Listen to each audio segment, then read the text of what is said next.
This is Questions of Life. Donald and I are talking about love and relationships. This is the next part of our discussion.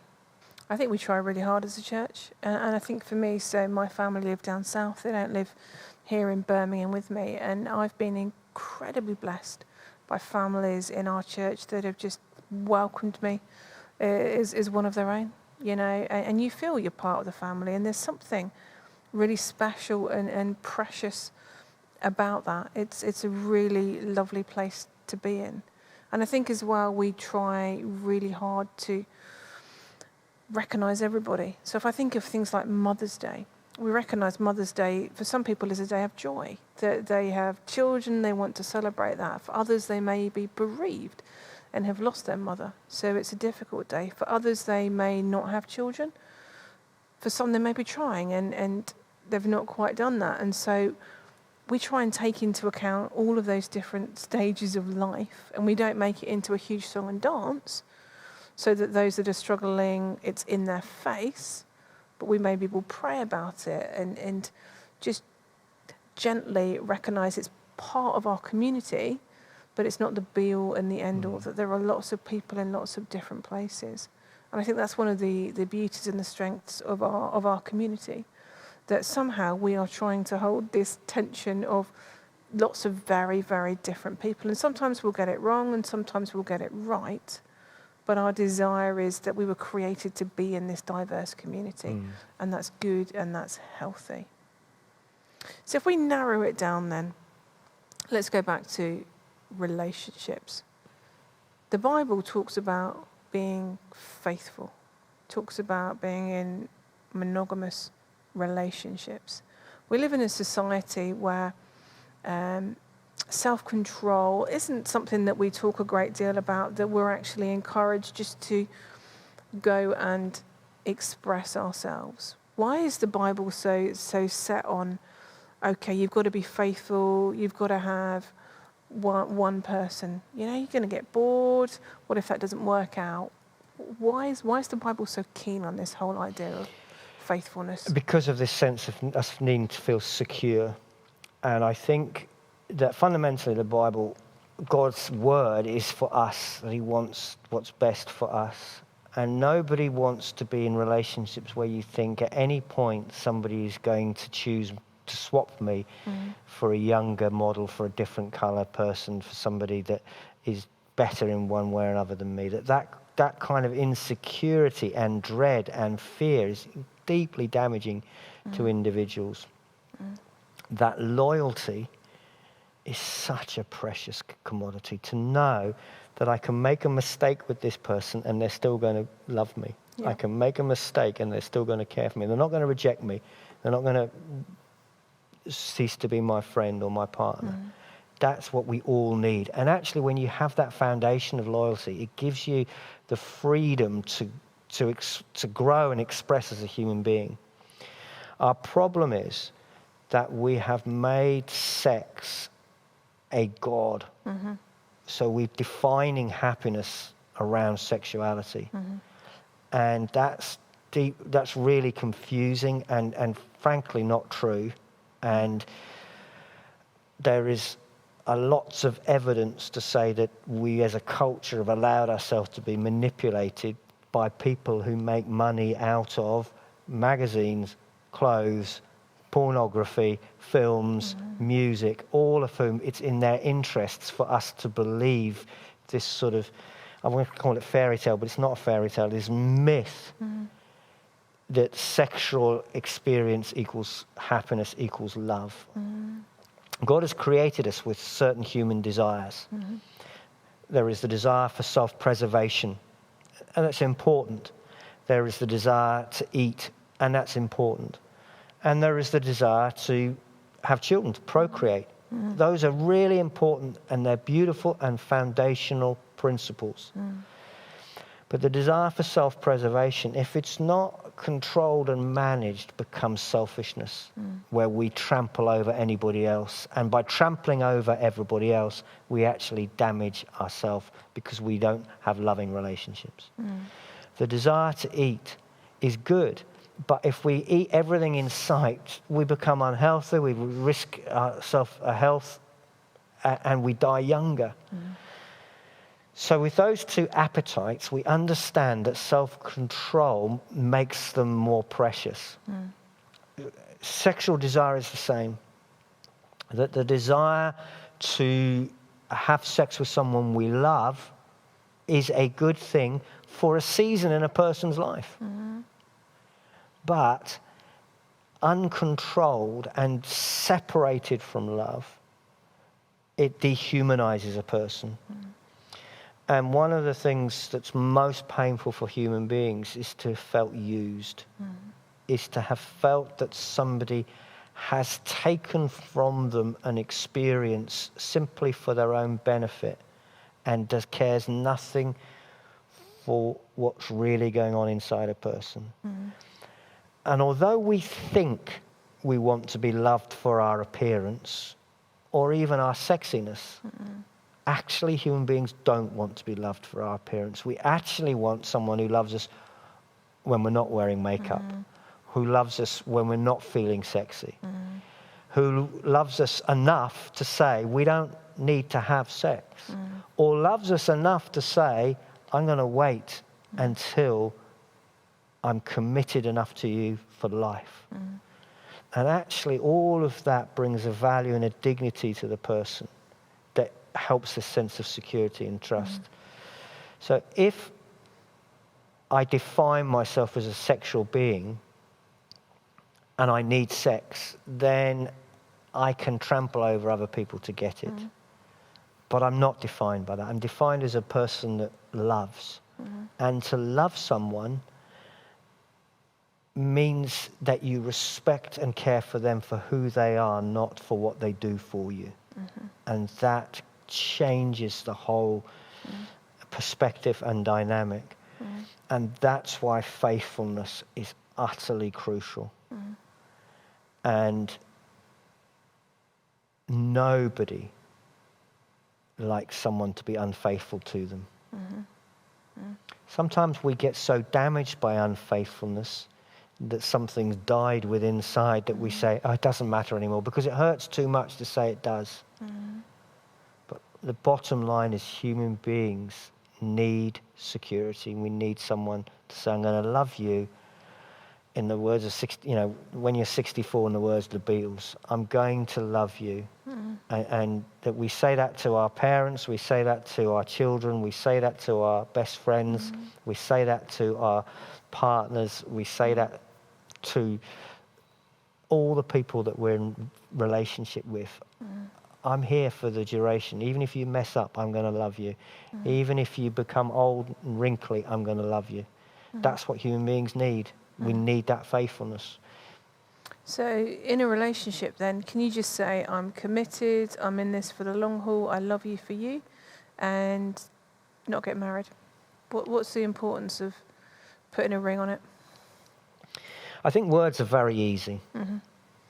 I can say, I love you. Men find it very easy to say, I love you, particularly if they're aroused. I love doing weddings. There are two essential promises that is a part of the marriage vows.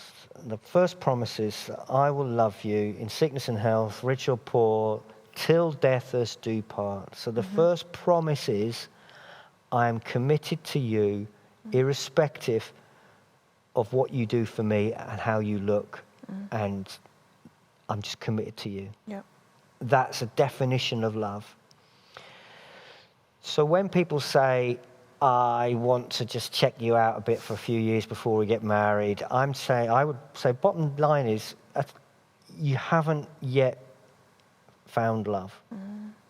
You're exploring it, and courtship is great, and that's fine, but you haven't, until you know that you want to spend the rest of your life, and we talked about choice over feelings, until you make that decision, you don't really love a person. If you are saying, I love you until I don't, you don't love them. If you're saying, I love you for a period to see if it's working out, you don't yet love them. And that's okay to say you don't yet love them. But don't sleep with them and use their body, because that's a damaging thing to do to a person if it were to break up. Yeah. So that's the first thing, is you're promising to say till death us depart. The second thing that's said in a marriage vow is, all that I have is yours. And that's backed up by that thing that we do, the legal thing. Yeah. In other words, I'm saying, here's my house, here's my CD collection, or here's my car. It's now yours legally. And I encounter couples who will say, I'm not yet ready to do that because I'm not certain that this is going to work out, so I don't want to lose the deeds to my house. And I say, that's absolutely understandable, but you don't yet love a person because you're not able to trust them with all that you have. And so in courtship, engagement, whatever it is an important part of the process of working out, do I trust this person enough to let them have my CD collection, and such that if we break up, they're going to have half of it. And if we don't feel we can make that promise, we haven't yet loved them, because we're not totally safe. So I would say that if we feel that we love someone but we don't want to get married, we've not yet worked it out.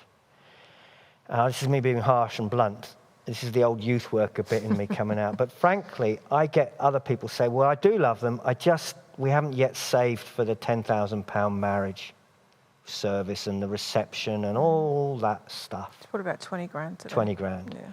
I would say, how can I put this politely? Just do it. Just get married. I can do it for 50 quid. Yeah. And you can be happy. Yeah. And you can have a party and a celebration to celebrate your 10th anniversary when you've saved your 10, 20 grand for the whatever haul it is. If you love someone, prove it. You don't prove it by sleeping with them. And you certainly don't prove it by saying yes to sleeping with them when you're not really sure whether you do. You prove it by saying, in front of other people, I'm committed to you and I mean this for the rest of my life. Yeah. And here's my car and my house and everything. And it doesn't matter how old you are, how much money, and whether you're going to have to live in a one-bedroom flat and scrimp and save. It doesn't matter, do it. If you love each other, make that commitment, because the relationship is more important than the party. So you make the commitment till death us do part. What about if it doesn't work out? Are there grounds for separation, divorce? What does the Bible say about that? I think the Bible's clear. Other Christians take a different point of view, but I think the Bible is clear that God does not want people to get divorced because it's deeply painful. But it is sometimes the lesser of two evils, and that Jesus and the Bible, Moses, allow for divorce in a broken and sinful world. That when the relationship is becoming damaging, that it is better that people separate than damage each other, whether physically or emotionally. And that the Bible is, you talked about what you introduced us with, is full of grace. It's full of God continually saying, here's the opportunity for a new start, a new place to begin. And there are times when we get ourselves in a mess that God says, okay, well let's start again. And so one of our ministries as a church is to partner with divorce recovery and to really help people rebuild their lives. And I think that's really a key value for us as a church, that wherever we've got to, and we come to God and say, Lord, help me. He says, okay, let's start again.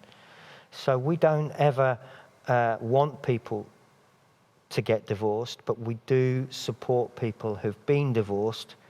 And there are times when I will walk through divorce with people because it is better than the destruction that is going on in a family through not getting divorced. And that's a tragic step. Nobody ever wants to be divorced. It's painful.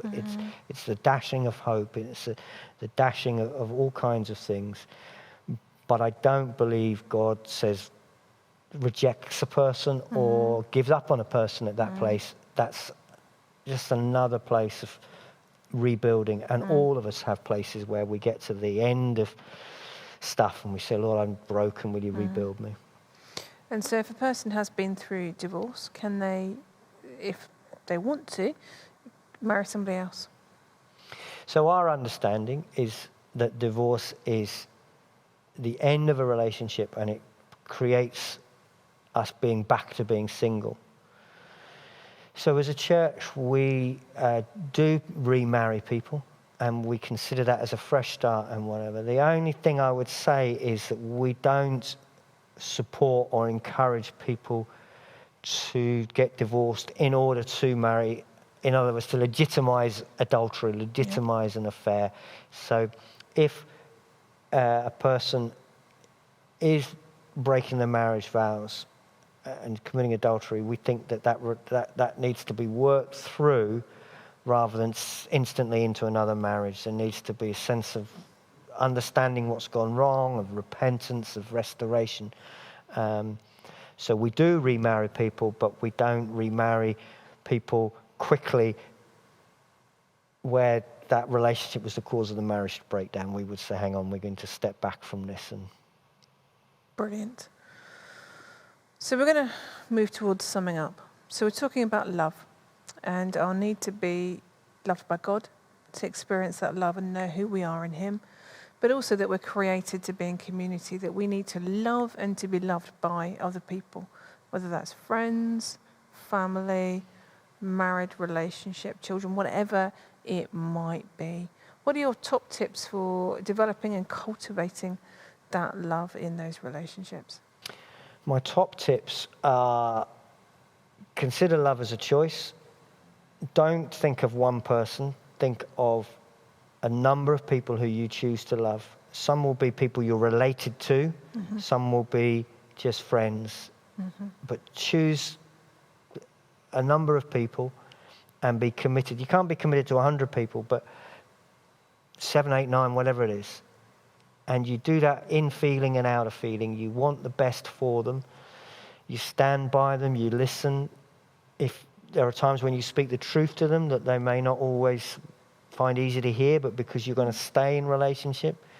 So the key values are that you choose it, that you are patient, that you are forgiving, mm-hmm. that you encourage, that you build people, mm-hmm. that you value, mm-hmm. that you look after, mm-hmm. that you care, and nurture these practices in more than just one person, mm-hmm. but that in a number of people, that you say, these are the people that God has put in my life to care for.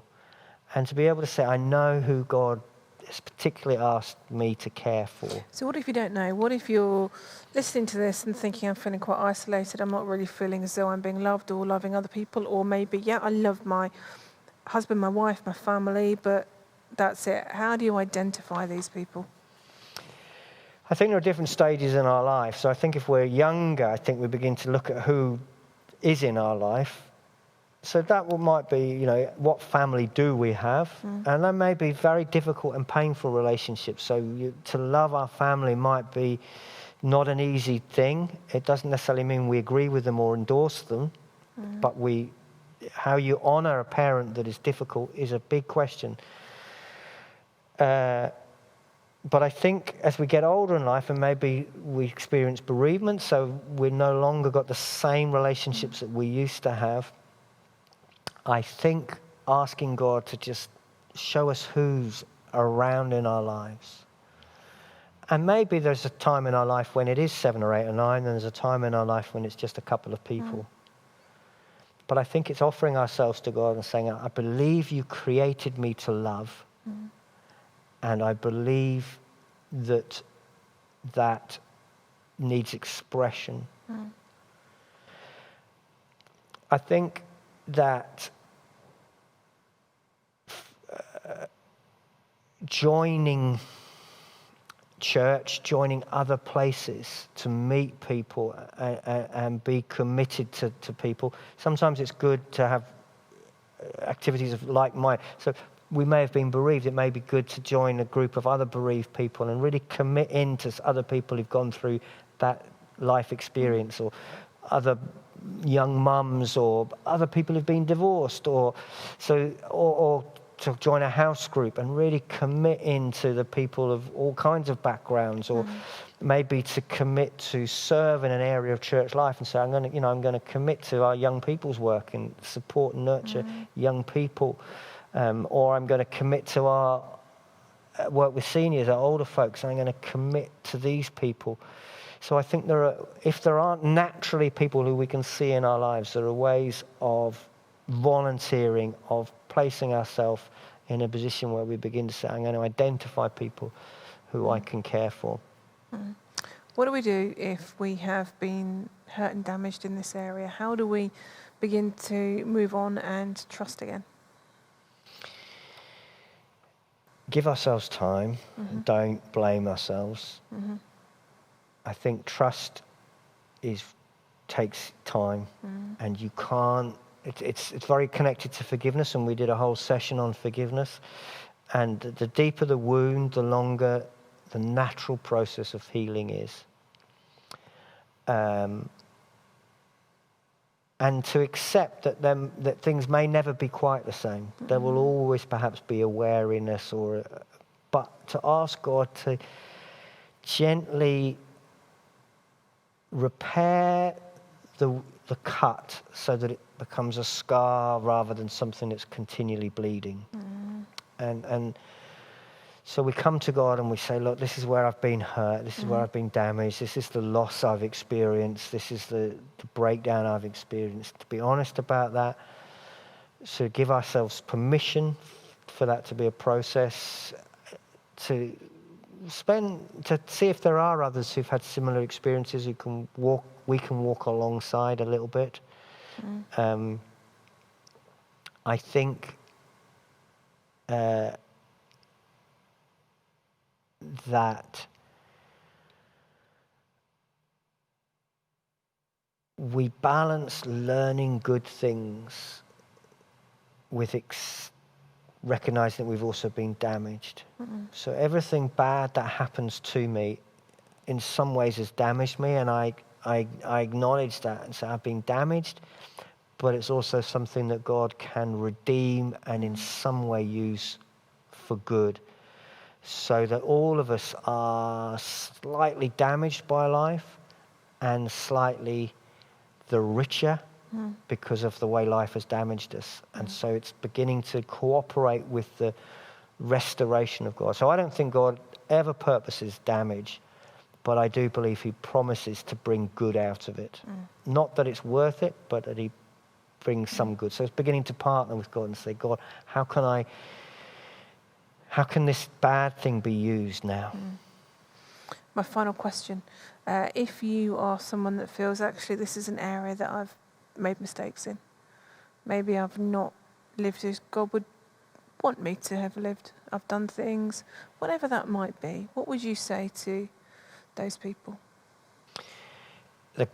The glorious good news of Jesus, he's died on a cross to redeem and to restore, and all we need fundamentally is to be honest with him and say, Lord, have mercy, Lord, I'm sorry.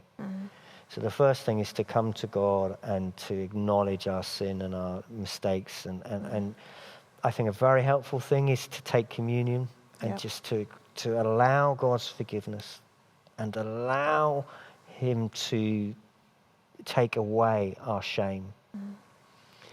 It may be that moving on from that in time, there are things that it would be right to address.